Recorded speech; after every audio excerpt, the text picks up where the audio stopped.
हरिः ओम श्री गुरुभ्यो नमः। एमए संस्कृत पूर्वार्ध की कक्षा में आप सभी का स्वागत है।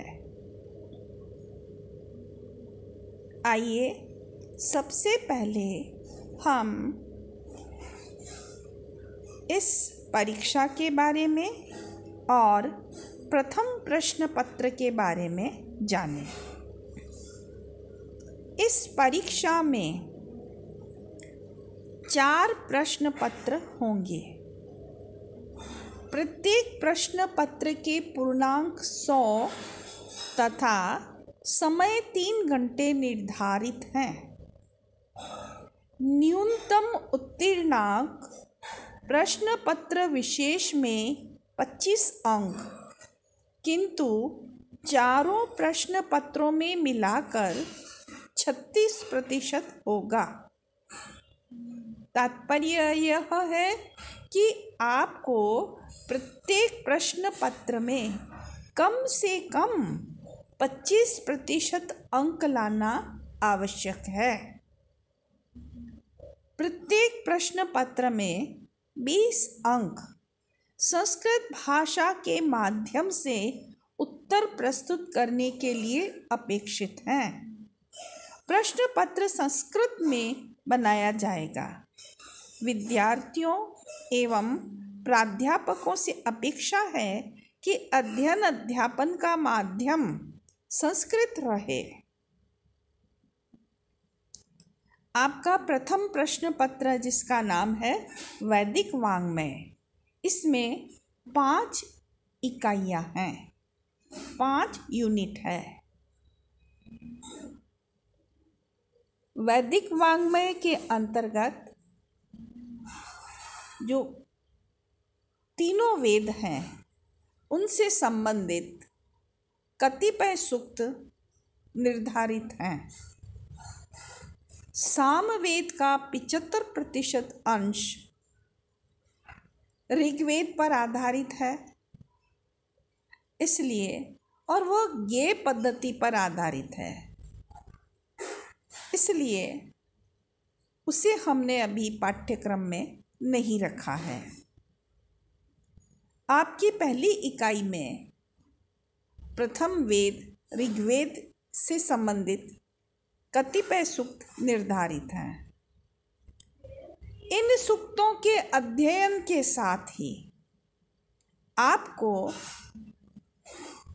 इनसे संबंधित जो भाष्यकार हैं उनका अध्ययन भी करना है और उनके द्वारा किए गए सूक्तों के अर्थों का अध्ययन भी करना है। वेद के प्रत्येक मंत्र का अलग अलग अर्थ है और प्रत्येक भाष्यकार ने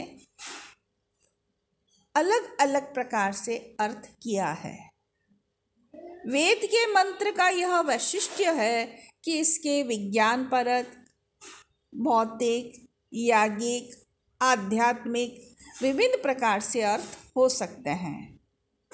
हम आचार्य सायण द्वारा किए गए याज्ञिक अर्थों को आधार बनाते हुए मंत्रों का अध्ययन करेंगे। ऋग्वेद के अंतर्गत पहला सूक्त है अग्नि सूक्त, प्रथम मंडल का प्रथम। दूसरा सूर्य सूक्त, प्रथम मंडल का 115वां सूक्त। तीसरा रुद्र सूक्त, द्वितीय मंडल का 33वां सूक्त। चौथा सविता सूक्त, चतुर्थ मंडल का 35वां सूक्त। पांचवा विश्वामित्र नदी संवाद सूक्त, तृतीय मंडल का 33वां सूक्त। छठा उषस सूक्त, तृतीय मंडल का 61वां सूक्त। सातवां पर्जन्य सूक्त, पंचम मंडल का 83वां सूक्त। 8वां अक्ष सूक्त, जिसे कीतव सूक्त भी कहते हैं, दशम मंडल का 34वां सूक्त। नवम पुरुष सूक्त, दशम मंडल का 90वां सूक्त। हिरण्यगर्भ सूक्त, दशम मंडल का 21वां सूक्त।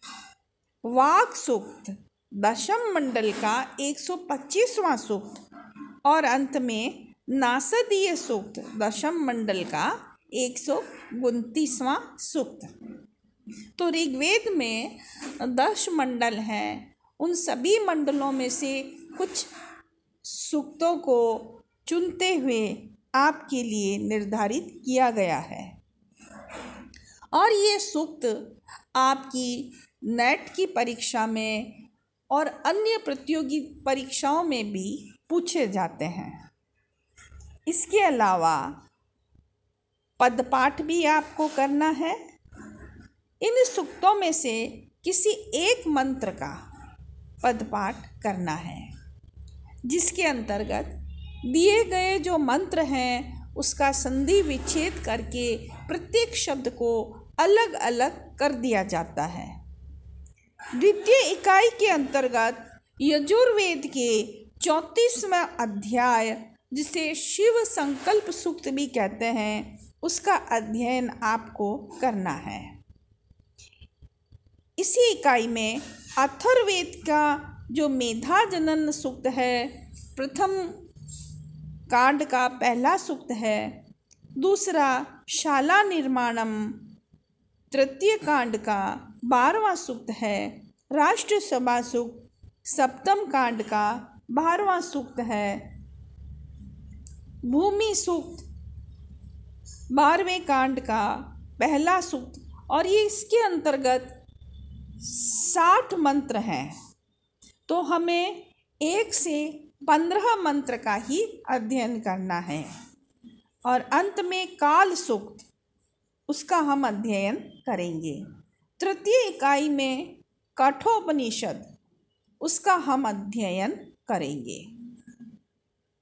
यह कठोपनिषद कृष्ण यजुर्वेद का भाग है और कठ मुनि द्वारा प्रणीत है। चतुर्थ निरुक्त, यह वेदांग साहित्य के अंतर्गत आता है, जिसमें वैदिक शब्दों के निर्वचन की पद्धति दी गई है। निरुक्त निघंटु की टीका है। निघंटु में वेद के कठिन शब्दों को एकत्र प्रस्तुत किया गया है। और अंत में वैदिक साहित्य का आपको अध्ययन करना है, जिसमें संहिता, ब्राह्मण, आरण्यक, उपनिषद और सूत्र साहित्य सम्मिलित है। खंड ब के अंतर्गत खंड देखिए, आपके 3 खंड परीक्षा में आएंगे, अ, ब, स। अ खंड के अंतर्गत आपको लघु उत्तरात्मक प्रश्न पूछे जाएंगे। ब खंड के अंतर्गत जो 8 अंकों का है, जिसे 200 शब्दों में आपको लिखना है, उसके अंतर्गत अग्नि, रुद्र, उषस, अक्ष, वाक, इन सूक्तों में से किसी एक मंत्र की संस्कृत में व्याख्या पूछी जाएगी। और निरुक्त के अंतर्गत जो निर्वचन हैं वो 8 अंक के संस्कृत माध्यम से पूछे जाएंगे। इन निर्वचनों को आपको कंठस्थ करना होगा। खंड अ में से 4 अंक के प्रश्न संस्कृत माध्यम से पूछे जाएंगे। आज के लिए इतना ही। धन्यवाद।